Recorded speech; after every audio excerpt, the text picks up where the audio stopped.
सवाल जवाब के सेशन में पहला सवाल है, हमारे यहाँ अंधेरे में ही लाडू चढ़ा देते हैं, क्या ये ठीक है? जहाँ भगवान की आराधना सूर्योदय के बाद करना चाहिए। जहाँ पर अभिषेक भी जो है रात्रि में कई जगह लोग कर लेते हैं, लेकिन रात्रि में अपने लिए कोई भी आराधना नहीं करना चाहिए। जहाँ भगवान का अभिषेक सूर्योदय के बाद होगा, फिर उसके बाद में आप पूजा करोगे, निर्वाण कांड पढ़ोगे, लाडू चढ़ाओगे, तब तक तो जो है बहुत जो है सूर्य का उदय यानी काफ़ी ऊंचाई पर आ जाएगा। तो इसलिए अपने लिए रात्रि में ये कार्य करना ठीक नहीं है। भगवान का भले ही निर्वाण जहाँ राने उस समय में भोर के समय यानी रात्रि के ही समय में हो गया है, लेकिन अपने लिए दिन में ही आराधना करना चाहिए। जहाँ देवलोक की जब भगवान का वास्तविक में जब निर्वाण हुआ था, तब वो प्रातः काल में आकर के ही उन्होंने निर्वाण कल्याणक मनाया। कभी कभी संध्या काल में भी यदि वहाँ पर जैसे रात्रि के प्रथम प्रहर में यदि भगवान को निर्वाण हो जाता है, तो वो लोग जो है ऐसा नहीं कि रात में पहले प्रहर में आकर के ही पूजा करने लगे, वो लोग सुबह तक रुकते हैं। इसलिए अपने लिए भी इस कार्य को जो है दिन में ही संपादित करना चाहिए। अगला सवाल है, गौतम गणधर स्वामी को कहाँ से निर्वाण हुआ? गौतम गणधर स्वामी को जहाँ शिखर जी की यात्रा के बाद में पंच पहाड़ी आदि की यात्रा पर जाते हैं, तो वहाँ पर नवादा गुड़ावा ऐसी कोई जगह आती है, वहाँ पर जो है भगवान के चरण बने हुए हैं और कहते हैं कि वहाँ से उन्होंने निर्वाण प्राप्त किया। जहाँ पर 3 जो है अनुवद्ध केवली हुए, भगवान महावीर को सुबह निर्वाण हुआ, शाम को उनको केवल ज्ञान हो गया। जब इनको निर्वाण हुआ तो है सुधर्मा स्वामी को केवल ज्ञान हुआ, और जब सुधर्मा स्वामी को निर्वाण हुआ उसी दिन जो है जम्बू स्वामी को केवल ज्ञान हुआ। तो ये 3 अनुबद्ध केवली हैं। इसलिए यहाँ पर जो है अनुबद्ध केवली जो मतलब जिसमें कि प्रथम अनुबद्ध केवली गौतम स्वामी को निर्वाण गुड़ावा या नवादा यहाँ से हुआ है। अगला सवाल है कि एक प्रोग्राम में केबीसी में बच्चे का व्यवहार बहुत रूड था, इसमें जो है किसका दोष है? बच्चों का जहाँ व्यवहार यदि रूड होता है तो उसमें जो है उनको संस्कार जिस प्रकार के दिए गए हैं उनमें माता पिता की सबसे ज़्यादा जिम्मेदारी होती। कई बार जो है लोग जहाँ पर कई बार माता पिता के लिए कहते हैं तो वो दादा दादी के ऊपर थोप देते हैं कि दादा दादी ने बिगाड़ा है, दादा दादी से बोलो तो माँ बाप ने बिगाड़ा है। लेकिन सबसे ज़्यादा जो है माँ बाप का ही रोल रहता है, जिसमें कई बार ऐसा होता है बच्चे जब गलत व्यवहार करते हैं, गलत शब्दों को बोलते हैं, उस समय में छोटे में तो जो है तोतली भाषा में अच्छा लगता है, लेकिन उसको उस समय में जो है सपोर्ट कर देते हैं, उस समय में हंसते हैं, उसकी जो है वीडियो बना करके लोगों को दिखाते हैं। उसके कारण में ऐसा होता है कि बच्चे बिगड़ जाते हैं, और उसके कारण ऐसी स्थिति होती है कि जैसा जो इसमें दिखाई दे रहा है, लेकिन इसमें जो है सबसे बड़ी जिम्मेदारी माता की रहती है। उनको जब गलत करते हैं छोटे समय में ही उनके लिए यानी डांटना नहीं है, उनको जो है उनकी जो चीज़ों के लिए अपन सपोर्ट करते हैं उसमें उनको यदि अपन विरोध करेंगे तो धीरे धीरे वो समझ जाएंगे कि ये लोग इसका सपोर्ट नहीं कर रहे हैं। जहाँ बच्चों को सपोर्ट मिलता है तो उसके माध्यम से फिर बच्चे जो है ऐसे बुरे संस्कार सीख जाते हैं, जिसके माध्यम से उनका भविष्य भी जो है वहाँ पर दूषित हो जाता है, क्योंकि ऐसे जो संस्कार पड़ जाते हैं उसके माध्यम से फिर उनका सुधरना संभव नहीं होता। एक प्रसंग में एक बार एक माँ जो है अपने बच्चे को लेकर के ट्रेन में जा रही थी, तो जहाँ कोई दूसरा बच्चा बैठा हुआ था वहाँ पर उससे लड़ाई हुई और उससे बोलने लगा मैं तेरी 12 बजा दूंगा। तो फिर वहाँ पर जो है वो माँ जो है कि ये बच्चा सुनता ही नहीं किसी की, ऐसा करके बोलने लगी। बाद में जो है फिर जो है थोड़ी बात हुई तो माँ से भी कहने लगा कि घर चलो मैं पिताजी से बोलूँगा कि तुम्हारी भी 12 बजवा दूँगा। तो ऐसे जो है बच्चों को जो है यदि इस प्रकार की यदि कंट्रोल नहीं करते तो ऐसे भी जो है दृश्य देखने के लिए मिल जाते हैं। अगला सवाल है, धार्मिक स्थल पर फोटोशूट करने वाले शूज आदि पहन करके करते हैं, क्या ये ठीक है? आजकल तो जो है सोशल मीडिया का ऐसा ज़माना है कि जिसमें व्यक्ति भगवान के दर्शन आदि तो बाद में करता है, पहले जो है फोटो बनाता है। जहाँ फोटो बनाए ऐसे स्थलों पर दर्शन भी करे, उसमें जहाँ दर्शन करते समय जैसी विनय होती है उसका ध्यान रख करके शुद्धि आदि का ध्यान रखे तो भी वो ठीक है। लेकिन जहाँ शूज आदि पहन करके केवल जो उस स्थान को जो है प्रयोग अब उसमें जैन लोग भी करते हैं, ऐसा हमें डाउट है। लगता है कोई अजैन लोगों का जो है होगा, वहाँ पर जाकर के उन्होंने फोटो शूट किया होगा जिसमें उन्होंने जूते आदि पहन करके भी कर लिया होगा, क्योंकि कई ऐसे स्थल भी रहते हैं जहाँ पर पब्लिक का आना जाना नहीं होता, वहाँ पर ऐसे लोग पहुँच करके ऐसा कार्य कर सकते हैं। कम से कम हम तो समझते हैं कि जैन लोगों के द्वारा ऐसा कार्य कि जहाँ पर भगवान आदि की प्रतिमाएं हो वहाँ पर शूज आदि पहन करके कोई ने किया, उन्हें समझ में नहीं आता। अगला सवाल है, शहद वाली दवाई क्या ले सकते हैं? शहद से बनी हुई दवाइयों के भी अल्टरनेट होते हैं आपके लिए, जहाँ डॉक्टर भी कहीं जहाँ आयुर्वेदिक वैद्य भी बताते हैं, तो उसमें अपन जो है और किसी की चाशनी आदि गुड़ शक्कर की चाशनी बना करके ले सकते हैं। शहद आदि तो खाने के योग्य नहीं। शहद जो होता है वो उन छोटे छोटे क्षुद्र जीवों का उगाल होता है, मुख से निकाली हुई चीज है, जहाँ केवल एक श्वान ऐसा होता है जो वमन करके अपनी ही वमन को पुनः खा लेता है, और संसार में कोई दूसरा नहीं होता। लेकिन यहाँ पर यदि इसको शहद को खाने वाले हैं तो वो उनसे भी गए बीते होते हैं, इसलिए अपने लिए शहद का जो है प्रयोग नहीं करना चाहिए। एक बार जब जो विनोबा भावे जिनकी समाधि चल रही थी और आचार्य सिंह ने उनके कहने पर जो बनाया गया था श्रवण सुत्तम, उसका अनुवाद आचार्य सिंह ने किया जैन गीता के रूप में। जब आचार्य सिंह को पता पड़ा कि वो भगवान महावीर का भी नाम लेते हैं और साथ साथ में शहद भी खाते हैं, तो आचार्य सिंह ने उनको संकेत भिजवाया कि आपको शहद नहीं लेना चाहिए। तो उन्होंने उसके बाद में कहा कि अरे आप तो पहले बता देते तो मैं पहले ही छोड़ देता, ये खाने योग्य नहीं है, मुझे ज्ञात नहीं था। तो ऐसी जो है मतलब जहाँ पर जो समझ में आ जाए उसको छोड़ने के लिए यदि तैयार है तो इसका मतलब है वो बहुत अच्छे जो है लक्षण यानी धर्म की शुद्धता के लक्षण कहलाते हैं। अगला सवाल है, हिंदुओं में फटाका चलाना धर्म मानते हैं, फिर अपने यहाँ निषेध क्यों करते हैं? देखो भैया, संसार में बहुत सारे धर्म हैं और उन धर्मों में जो उनकी क्रियाएं हैं वो सब यदि अपन सोचने लगे, सब एक दूसरे को मानने लगे, तो फिर धर्म का स्वरूप ही नहीं बचेगा। जहाँ कई जगह जो है हिंसा को ही धर्म माना गया है, अपन उसको कैसे स्वीकार कर सकते हैं, जबकि अपना अहिंसा परमो धर्म है। जहाँ पटाखे आदि चलाए जाते हैं, उस समय में एक दिन देखा रात्रि में एक धर्म का प्रोसेसन निकल रहा था और एक मयूर जो एक टावर के ऊपर बैठा हुआ था, जहाँ पर वो रॉकेट आदि उन्होंने छोड़े तो उसके माध्यम से उसको रात में उड़ना पड़ा। जबकि रात में उड़ते नहीं, जिस जगह बैठ जाते हैं रात भर रहते हैं, लेकिन वो जो है ऊपर ही चिंगारी आने लगी तो उसको मयूर को वहाँ से उठना पड़ा।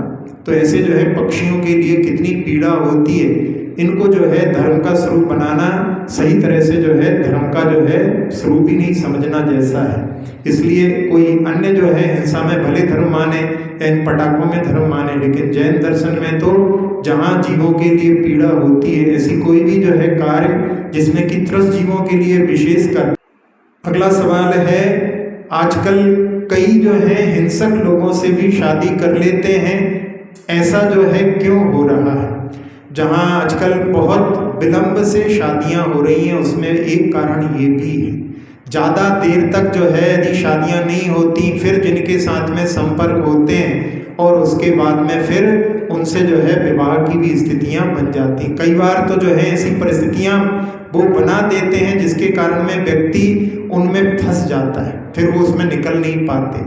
तो इसलिए जो है अपने लिए विवाह की जो है तारीख यानी जल्दी करना चाहिए, ज़्यादा विलंब से जो है उसमें करने से ऐसी जो है विसंगतियाँ उत्पन्न होती हैं। एक बार एक कन्या ने जिसने कि हिंसक जो है समाज से शादी की और बाद में उसको ले जा करके उसने अरब कंट्री में वेश्यालय में बेच दिया, और वहाँ यहाँ से उनको जहाँ जैन लड़की से शादी करने के पैसे मिलते हैं वहाँ पर भी बेच करके उसने पैसे लिए।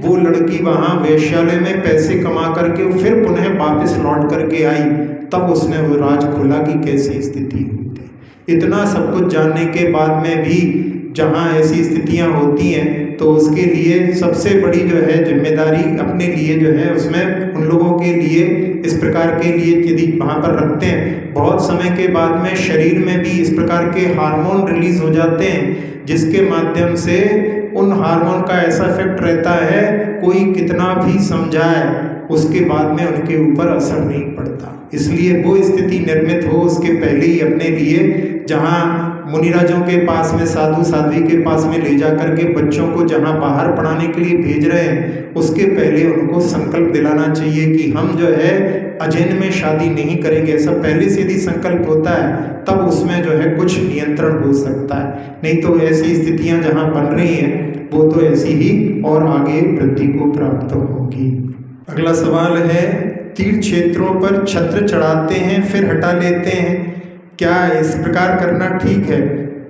देखो, तीर्थ क्षेत्रों पर तो धन अर्जन करने के लिए बहुत सारी स्कीम्स अपनाते हैं, तो वहाँ पर एक प्रकार से जो है दान आप अलग अलग क्षेत्रों में अलग विधा से देते रहें, इसलिए वो इस प्रकार का कार्य करते हैं। आप यदि छत्र चढ़ाना चाहते हैं तो अपना बनवा करके लेकर के जाओ और चढ़ा करके भूल जाओ। अब उसको वहाँ पर कितनी देर तक लगा रहता है, निकाल लेते हैं, रख लेते हैं, उससे अपने को कोई प्रयोजन नहीं होना चाहिए। लेकिन अभी आप जैसे जहाँ पैसे लेकर के बड़ा छत्र है तो ज़्यादा पैसे लगते हैं, छोटा छत्र है तो कम पैसे लगते हैं, ऐसा सिस्टम जो है वहाँ पर धन अर्जन करने के लिए किया जाता है। उससे तो जो है मतलब सही कार्य यही है कि अपना छत्र यदि चढ़ाना हो तो स्वयं बनवा करके चढ़वाना चाहिए। अगला सवाल है, यदि कढ़ाई में पहले आलू का कुछ बन गया हो और उसमें कचौरी तली हो तो खा सकते हैं क्या? यदि आपका आलू का त्याग है तो फिर उसमें खाना ठीक नहीं है, क्योंकि वहाँ पर जो जिस तेल में उसका जो है निर्माण हो चुका है उसमें यदि आपकी कचौरी बनेगी तो वो जो है जिसका आलू का त्याग है उसके लिए तो खाने योग्य नहीं है। अगला सवाल है, जिनवाणी में कपड़ा लगा रहता है या जो अछार आदि होते हैं उनमें जो कपड़ा आदि बिछा रहता है, क्या उससे जो है स्पर्श होने पर पवित्रता रहेगी? जहाँ अपने लिए यदि देखें, जहाँ पर जो वस्त्र आदि लगे रहते हैं उनके साथ में जहाँ अभिषेक आदि करते हैं तो उस समय में इतनी विशुद्धि अपने को रखना चाहिए, उनको जो है प्रयोग में नहीं लाना चाहिए। जहाँ पर जो अछार आदि होते हैं उनसे दूर से ही जो है जहाँ यदि आप जाते हैं तो उसका ध्यान रख करके ही अपने लिए करना चाहिए, क्योंकि जहाँ जो अछार आदि बिछे हुए हैं, अब इस पर कोई व्यक्ति कैसा आकर के स्पर्श करके चला गया है तो उसका अपने को ज्ञान नहीं है, तो इसलिए जो है वस्त्र आदि से अपना स्पर्श नहीं होना चाहिए, ये ध्यान रख करके ही कार्य करना चाहिए। अगला सवाल है, मंदिर के पास मकान नहीं होना चाहिए ऐसा लोग कहते हैं, क्या ये ठीक है? अरे भाई, मंदिर के पास तो मकान होना चाहिए जिससे कि अपन लोग अच्छे से आराधना कर सकें। मंदिर के एकदम जो है पीछे नहीं होना चाहिए, भगवान की पीठ नहीं पड़ना चाहिए, जो शिखर होता है उसकी छाया जो है 3 से लेकर सुबह 9 से लेकर 3 तक उसकी छाया नहीं पड़नी चाहिए, और साथ साथ में भगवान का बायां हाथ भी नहीं पड़ना चाहिए, ऐसा जो है उसमें बतलाते हैं। उससे जो है मतलब ठीक नहीं, इससे जो है दूरी बना करके यदि कोई रहता है तो सबसे अच्छा है। कई बार ऐसा होता है मंदिर के पास में जो लोग रहते हैं तो उन लोगों के लिए जो भी मंदिर में आता है उनको परेशान करता है ना, उनसे पूछता है, तो कई बार लोग जो है मंदिर के पास में रहने वाले लोग परेशान हो जाते हैं, वो बिल्कुल एकदम छड़क से जाते हैं। तो ऐसा जो है सबके साथ नहीं होता, लेकिन जो है बहुत सारे लोग जिनके पास में बार बार दरवाज़ा खटखटाते रहते हैं, कई बार वो लोग ऊब जाते हैं। तो ऐसी स्थितियां जो हैं तीर्थ क्षेत्र आदि पे होती हैं, वहाँ पर जो है जितने भी लोग पूछते रहते हैं, कम लोग रहते हैं, लेकिन मंदिर के पास में जहाँ पर रहने से सबसे ज़्यादा लाभ होता है, इसलिए मंदिर के पास में तो सब लोगों को रहना चाहिए। जो दूर हो जाते हैं, उसमें पहले बताया था कि जिन्हें मंदिर से दूर चले जाते हैं फिर मंदिर दूर लगने लगता है, तो जिन्हें मंदिर दूर लगता है समझो नरक पास है, और बिना जिनेंद्र भगवान की आराधना के जीवन क्या, वो तो जिंदा लाश है। अगला सवाल है, जो दिखता है सो बिकता है, इसलिए आजकल बहुत दिखावे का कार्य चल रहा है, ये कहाँ तक उचित है?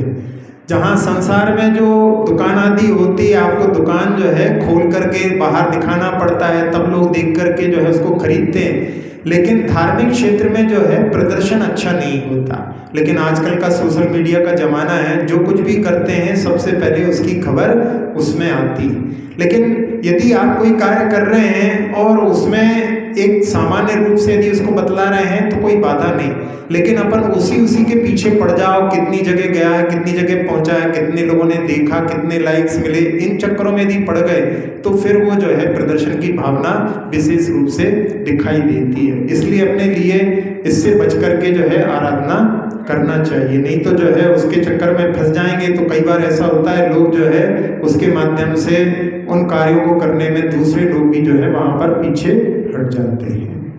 मंदिर से महाराज जी वितरक मूर्ति विराजमान होती है, तो मंदिर में अगर मूर्ति पे ज़्यादा फोकस डालना हो, लेकिन मंदिर के अंदर बहुत सारी चीज़ें जो है दृश्य वगैरह ये सब लगाते हैं, तो ध्यान तो उधर ज़्यादा भटकता है बजाय मूर्ति के। तो उसमें इतनी सुंदरता मंदिर में कहाँ तक उचित है? देखो, मंदिर की सुंदरता बनाने में निषेध नहीं है, क्योंकि मंदिर जो है बहुत ही एक आकर्षक होना चाहिए। लोगों को जो है उसके आकर्षण से जो है यहाँ पर रुकने की ज़्यादा से ज़्यादा इच्छा हो। फिर उसी बीच में जो लोग, कुछ लोग उस आकर्षण में लगे रह सकता है, लेकिन बीच में उनका भी ध्यान भगवान की ओर भी जाएगा, तो उससे जो है वो प्रभावित होकर के उसमें लगे रहेंगे। यानी मंदिर को तो बहुत आकर्षक बनाना चाहिए, जिसके कारण में लोग, जहाँ पर आपने सुना होगा कि जो अशोक वृक्ष होता है बहुत सुंदर होता है, इतना सुंदर होता है कि सौधर्म इंद्र के बाग में भी इतना सुंदर कोई वृक्ष नहीं होता। तो उसको देखने की जो है इच्छा होती है, तो वहाँ जब आता है तो उसको देखता है, भगवान को भी देखता है। इस प्रकार से उनके लिए, क्योंकि सांसारिक प्राणी है, उसको सुंदर दृश्यों की जो है रुचि होती है। तो मंदिर को तो बहुत सुंदर बनाना चाहिए, बाकी सब चीज़ों में चल जाएगा, लेकिन मंदिर को तो आप जितना सुंदर बनाएं उतना जो है लोगों के लिए आकर्षण का केंद्र रहेगा।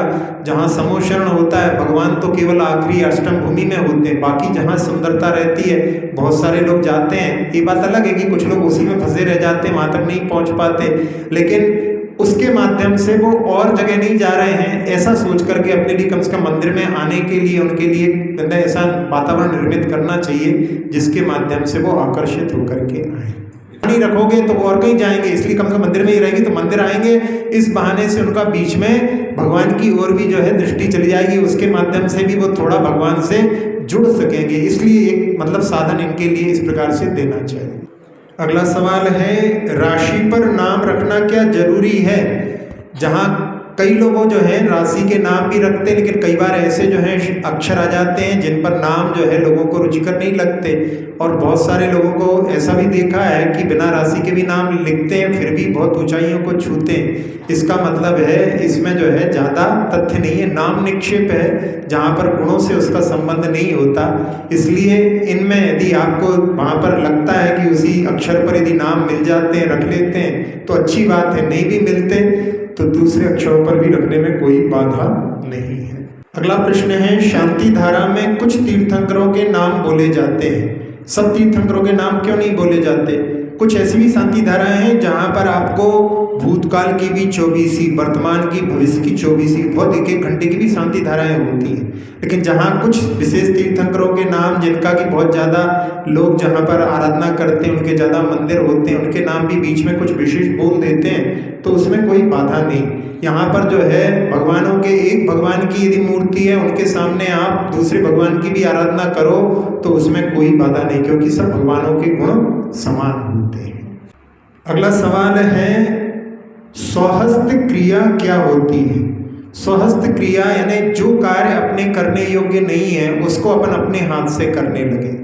जैसे जहाँ आरंभ सारंभ का त्याग जो है साधुओं का होता है, तो साधु यदि अपने हाथ से कुछ कचरा आदि पड़ा है तो उसको साफ आदि करने लगे, तो ये जो है उनके लिए योग्य नहीं, यानी स्वहस्त क्रिया उनके योग्य नहीं।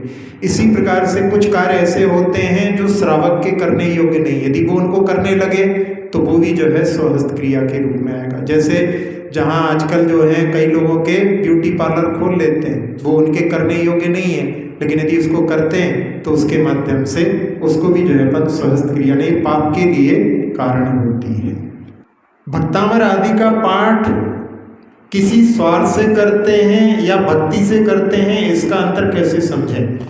जब यदि आप कोई किसी कार्य को प्रारंभ करते हैं और आपको कुछ सिद्धि करना हो, कुछ प्राप्त करना हो, और उसके बाद में भी यदि आप उसको उसी रुचि से करते रहें, तो इसका मतलब है आपने उस स्वार्थ की पूर्ति के लिए नहीं किया है। लेकिन यदि आपको ऐसा लगा कि आपका स्वार्थ पूर्ण हो गया है, फिर आपने उसको जो है बंद कर दिया या कर भी रहे हैं, तो उस मन में कि अब काम तो हो गया है फिर भी कर लेते हैं, ऐसा यदि भाव है तो वो वहाँ पर स्वार्थ का भाव ही समझा जाएगा।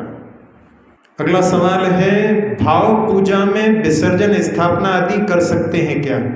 भाव पूजा में वैसे गुणानुराग की बात मुख्यतः रहती है, कई जगह जो है लोग वहाँ पर अर्घ्यम निरपामिति की जगह नमः बोल करके वो भाव पूजा करते हैं। वास्तव में अपन को चढ़ा तो है ही नहीं रहे हैं, तो वहाँ पर जो है इस जो सारी क्रियाएं जो है इस प्रकार की, यानी आह्वान विसर्जन आदि पढ़ तो सब लोग लेते हैं, लेकिन उसमें वास्तव में जो किया जाता है द्रव्य के साथ में वो सब कुछ वहाँ पर घटित नहीं होता, औपचारिक रूप में रहता है। तो मुख्यतः से वहाँ पर जो है अपने लिए गुणानुवाद की ओर दृष्टि रखना चाहिए। वैसे जहाँ साधु लोग जो करते हैं आराधना, उसमें जो भी तीर्थंकर की स्तुति करते हैं तो उसको केवल भाव पूजा ही नहीं कहा, उसको भी द्रव्य पूजा भी कहा। जहाँ पर वो अपने हाथों को जोड़ लेते हैं, सिर झुकाते हैं, तो वो भी जो है द्रव्य पूजा के अंतर्गत उनका माना जाता है। तो अपने लिए भी उस समय में जो है अपनी भक्ति के साथ साथ में अपने जो है इस प्रकार के कार्य यदि आप कह रहे हैं तो संपादित करने में बाधा नहीं है।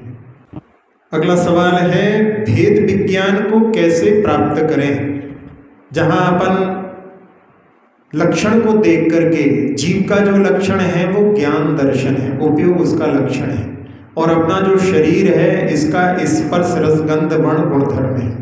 तो अपन जहाँ उनके बारे में विचार करें बैठ करके अपने ध्यान आदि में उस समय में, कि अपने लिए अपनी अनुभूति होती है, बाहर की अपने को अनुभूति अपन इंद्रियों के माध्यम से करते हैं। जहाँ बैठे वहाँ पर अपने को स्पर्शन हो रहा है नीचे का, जहाँ गर्मी का सर्दी का स्पर्शन हो रहा है, तो ये जो है अपन स्पर्शन के माध्यम से बाहर के जो है वातावरण आदि को जान लेते हैं। लेकिन अपने लिए जहाँ अपन देखो अपना जो रंग है उसको अपन आँख बंद करके देखो तो अपने रंग की अनुभूति अपने लिए नहीं होती। तो इस प्रकार से जो शरीर पौद्गलिक है उसके जो है गुणधर्म को अलग समझ करके, और जिसमें चेतना का जो अपना भाव है उस प्रकार से अपनी आत्मा पूरे शरीर में जहाँ जहाँ अपने लिए अनुभूति होती है, इस प्रकार से अपन जो है भेद विज्ञान का पुरुषार्थ कर सकते हैं। धीरे धीरे यदि अपन इसका प्रयास करेंगे तो उसके माध्यम से अपना जो है आत्मा इस शरीर में, जैसी भगवान की प्रतिमा है उस प्रकार की स्फटिक मणि की प्रतिमा के समान इस शरीर के अंदर अपना आत्म तत्व विद्यमान है। बार बार प्रयास करने से उसका जो है अनुभूति तो जो है जहाँ शुद्धोपयोगी मुनिराजों के लिए हो सकती, लेकिन उसकी और अपन बढ़ने का प्रयास इसके माध्यम से कर सकते हैं। अगला सवाल है, वंदामी और वंदना में क्या अंतर है?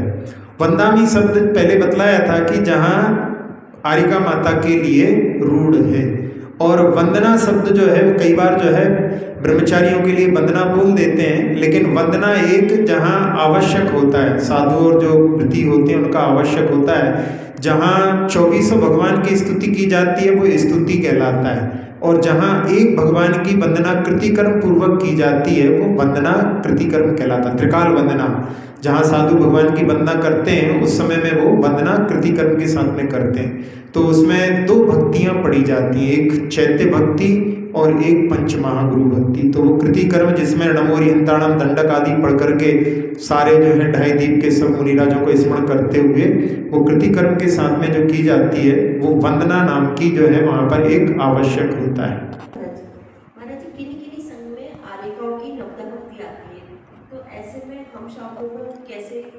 हाँ, कई जगह ये जो है परेशानी आती है।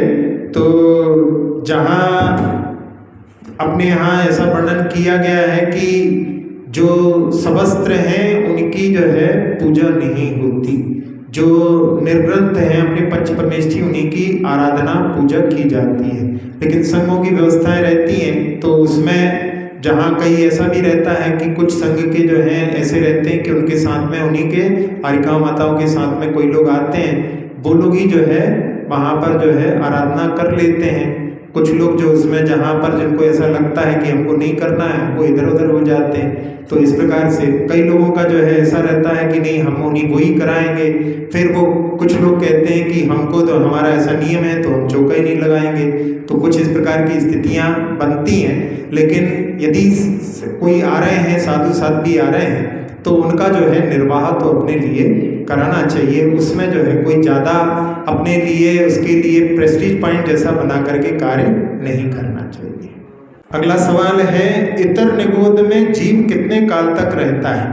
जहाँ नित्य निगोद से जीव निकल करके व्यवहार राशि में आता है और व्यवहार राशि में भी कभी कभी लौट करके निगोद में चला जाता है। जब उस पुनः निगोद में जाता है तो उसको इतर निगोद बोलते हैं। उसमें 2.5 सागरोपम काल तक उत्कृष्ट काल है, इतने समय तक वो वहाँ पर रहता है। उसके पहले भी अपने पुरुषार्थ से निकल सकता है, लेकिन इतने समय के बाद में फिर वो लौट करके व्यवहार राशि में आ सकता है, ऐसा वर्णन आता है। अगला सवाल है, आज का युवा वर्ग भोजन में अच्छे बुरे का विचार नहीं करता, क्या करें? जहाँ आजकल का जो युवा वर्ग है बाहर पढ़ने आदि के लिए जाता है, उस समय में जंक फूड आदि के लिए जो है प्रेफर करने लगते हैं, लेकिन समय के साथ में जो है उनको स्वयं समझ में आने लगता है कि ये सब चीज़ें जो हैं अपने लिए यानी हेल्थ के लिए अच्छी नहीं है। तो उनके बाद में जब उनके लिए पहले तो क्या रहता है, जब कोमल शरीर रहता है उस समय में अपने ऑर्गन्स अच्छे रहते हैं तो इतना ज़्यादा प्रभाव नहीं पड़ता, लेकिन बाद में जब जो है शरीर की जो स्थिति धीरे धीरे होती है उसमें यही चीज़ें जो है वहाँ पर कई रोगों को उत्पन्न करती हैं। तो इस प्रकार की जो है उनके लिए शिक्षापन दे सकते हैं, और बाद में जब उनको जो है स्वयं उसके लिए समझ में जब तक नहीं आएगा तब तक उससे जो है वो हटेंगे नहीं, लेकिन अपना जो कर्तव्य है वो अपना उनके लिए बताने का अपने को कर्तव्य कर लेना चाहिए और उन पर छोड़ देना चाहिए। जब उनको समझ में आएगा तो वो अच्छी मार्ग पर अवश्य आएंगे।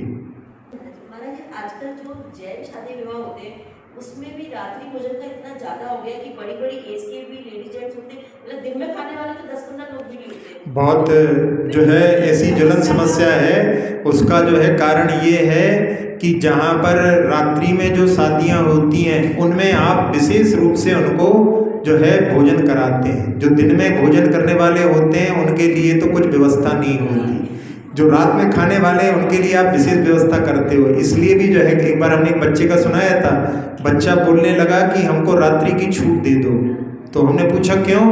कहले रात्रि में बहुत सारे स्टॉल लगते हैं, शाम को तो जो है पूड़ी सब्जी बना करके रख देते हैं, ऐसी स्थिति होती है। तो ये अपन लोग जो दिन में भोजन करने वाले हैं उनका अपन सम्मान नहीं करते, जो रात में भोजन करने वाले हैं उनका सम्मान कर रहे हैं। इसका मतलब है आप धर्म की मूल क्रियाओं को प्रोत्साहित नहीं कर रहे हो, जो धर्म के विरुद्ध क्रियाएं उनको कर रहे हो, तो इसके माध्यम से कैसे चलेगा। और आजकल जहाँ बड़े बड़े रिसोर्ट्स में शादियाँ होती हैं, जिन बर्तनों में नॉनवेज भी पहले परसा होगा उन्हीं बर्तनों में जो है बीज खाने की, जहाँ लोग कहते हैं कि हम नॉनवेज की होटल पर नहीं जाते लेकिन उन्हीं बर्तनों में भी खा रहे हैं, तो कैसे जो है अपना धर्म संरक्षित रह सकता है। अक्षर पद मात्रा से दूषित वचन अगर मनहीन रहे,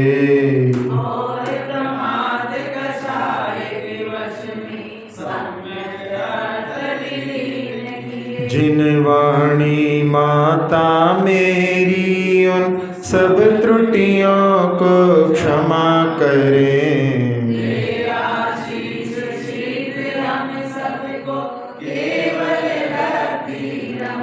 प्राप्त हमें हो बोधि समाधि परिणामों की शुद्धि हो।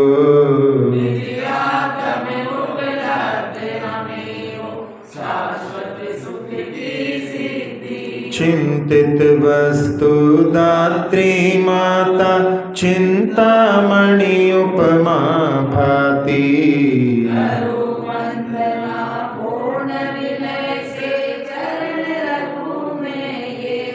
कर जिन वाणी स्तुति तन की ममता टा